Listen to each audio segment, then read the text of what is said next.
নমস্কাৰ, মই হিৰঞ্জু আনেনি ৰাইডৰ দ্বিতীয়টো মিনি ব্লগলৈ আপোনালোকক স্বাগতম জনালোঁ।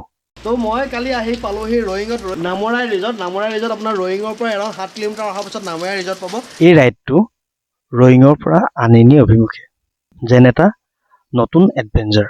তো এতিয়া পুৰা ৰেডি হৈ গৈছোঁ ফুল এডভেঞ্চাৰ কৰিবৰ কাৰণে। এইফালে বৰষুণ দিছে, কিমান ভয়ংকৰ বৰষুণ হৈ আছে।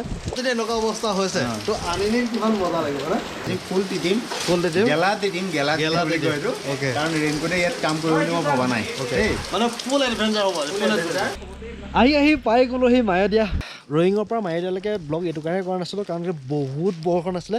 মায়'দিয়াতে আহিলৈ খোৱা বোৱাখিনি কৰি, কিয়নো ৱেডাৰটো বহুতেই বেয়া আছিল। ইয়াতে ধুনীয়াকৈ গৰম গাখীৰ চাহ খাই পেলাই ভাতো পায়, ইয়াতে ভাতো খাব পাৰে আপোনালোকে। কেনেকুৱা লাগিছে? বঢ়িয়া লাগিছে। যিমানে আগবাঢ়িছিলোঁ দৃশ্যবোৰ সিমানেই চিনেমেটিক হ'ব ধৰিলে। সেউজীয়া পাহাৰ, কুঁৱলী, মাজে মাজে নদীৰ শব্দ। কিন্তু ৰাস্তাটো যেন সহজ নাছিল। এইখিনি এডভেঞ্চাৰ কৰি অহাৰ পাছত আমি পালোহি মায়'দিয়া পাছ। সঁচাকৈ এই ঠাইটো একেবাৰে নেক্সট লেভেল আছিল। ঠাণ্ডা বতাহ, পাহাৰৰ ভিউ, কুঁৱলীৰ মাজে মাজে যোৱা ৰাস্তা, যেন এখন মুভিৰ চিনহে চাই আছোঁ। মায়'দিয়াৰ পৰা এৰাউণ্ড 7 কিলোমিটাৰ অহাৰ পিছত আমি পাই গৈছোঁ এটা হেভেনত আহি পাই গৈছে। কাৰণ কেলৈ এইফালে চাওক, এইখিনি দেখিছে পূৰা ডাৱৰখিনি তলত আছে আৰু আমি আছোঁ ওপৰত। কেনেকুৱা লাগিছে ফিলিংছটো?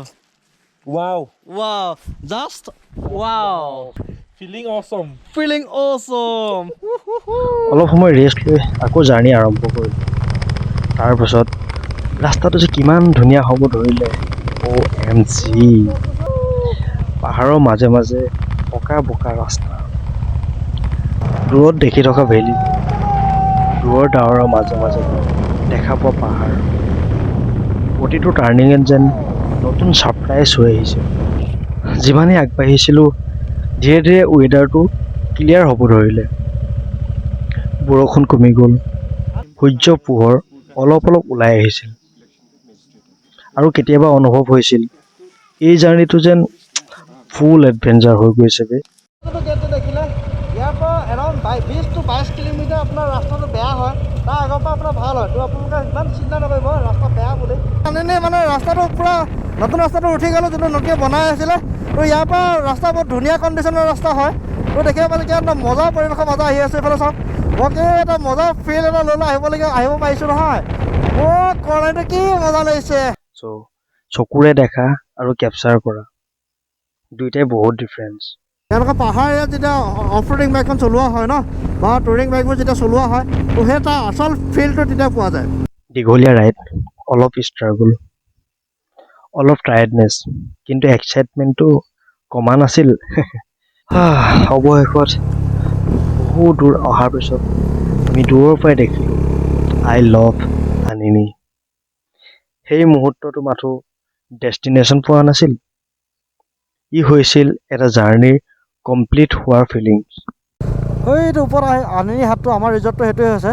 আমি তালৈকে আহি আছোঁ।